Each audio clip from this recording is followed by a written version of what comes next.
Good day, everyone. My name is Eric Michael Pigayola from Testament of Love Baptist Church. Now I shall read Philippians 1:21. For to me, to live is Christ and to die is gain. Mga moyo kita, amay, nagapasalamat gid kami sa sininga. Sa naman kita ko nga pribileyo nga maka-share naman ako sa imong pulong, kagin magabulig sa hapon pati sa managpalamati, kagin magabless. Nabalik ko tanan pagdayo pasalamat. In Jesus' name, amen. Now, our theme for today is living with a purpose. Ano ba lambot silingon sang pagkabuhi nga mayara kita nga tinutuyo? Means may ara kita nga goal o gusto naton maabot sa aton nga kabuhi, kag himuon gid naton ang tanan para maangkon gid naton ini. Madamo sa mga tawo nga nagkalain-lain nga purpose sa ilang nga kabuhi, kag kung makuha na nila ang purpose nila sa ilang kabuhi, abi nila maging kontento na sila, kag maging malipayon, kag abi nila maging kompleto na ang ilang nga pagkabuhi sa sini nga kalibutan. But ari ako subong para ipakita sa inyo nga may greatest purpose para pwede naton maangkon ang purpose nga magahatag sa aton sang eternal joy, white katapusan nga kalipayan, kag hindi matupungan nga reward. Ang purpose nga ini is to serve God. Now, nagaisip-isip ka mo nga number one, nga mo gid nihaw ang greatest purpose sa aton sa Ginoo is mag-serve gid sa iya. Balaan nyo ba lang hindi parehas diri sa kalibutan, ang aton nga purpose is greater pa ya kung ang aton nga reward sa langit. Ang aton nga reward sa langit is hindi maguba, hindi ni matupungan, kag hindi makuha sing bisan sin oman. In Colossians 3:24 hambal sa pulong sang Ginoo, knowing that of the Lord ye shall receive the reward of the inheritance, for ye serve the Lord Christ. Hambal sang Ginoo nga kung ikaw nagaserve sa iya, ang Ginoo magahatagid sang reward sa imo. Do ano ka nami ato ni Ginoo no nga sa piyak sang kabudlayan diri sa kalibutan, ang Ginoo maging preparar gali nga reward para sa aton. And the second is ang Ginoo wala nagapabaya sa iya nga mga kanakan, kag wala niya gid ini ginapabayan, kag ginahatagan niya gid ini sang madamo pa nga blessings kag pagpakamaayo sa ila nga kabuhi. In Romans 8:28 hambal sa pulong sang Ginoo dira,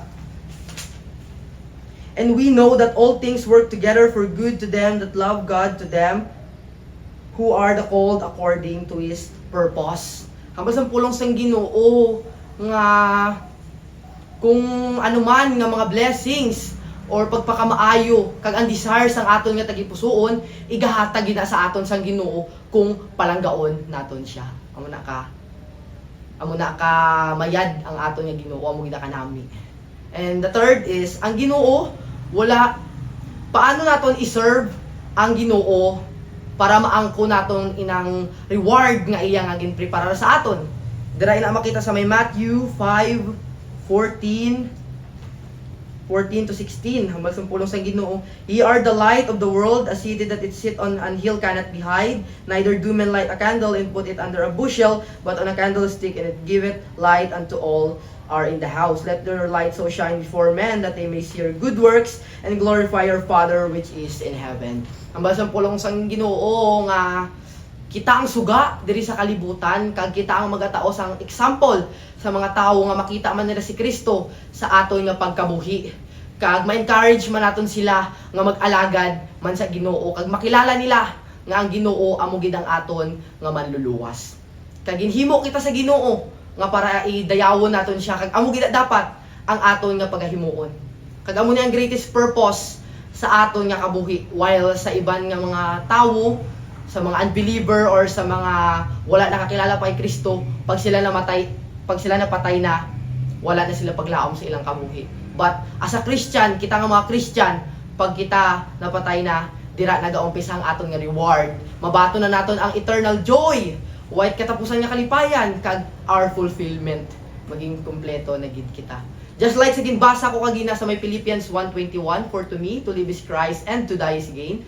Hambal na dira nga ang pagkabuhi nga yara kay Kristo, kag ang kamatayon amo gid ang pagdaog. So amo ni ang greatest purpose naton sa aton nga pagkabuhi is mag-serve gid kita sa Ginoo.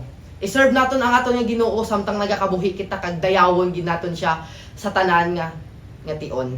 Dayawon ang Ginoo sa sining adlaw mga moyo kita. Amay nagapasalamat gid kami sa sining adlaw nga nakabati naman kami sa imo pulong, kag Nagapasalamat kami nga sa piyak sa kabudlayan diri sa kalibutan may reward gid ikaw nga ginaman sa amon. Ikaw maga-bless kag gabay pa may natun-an kami sining adlaw. Nabalik ko tanan pagdayo pasalamat in Jesus name. Amen.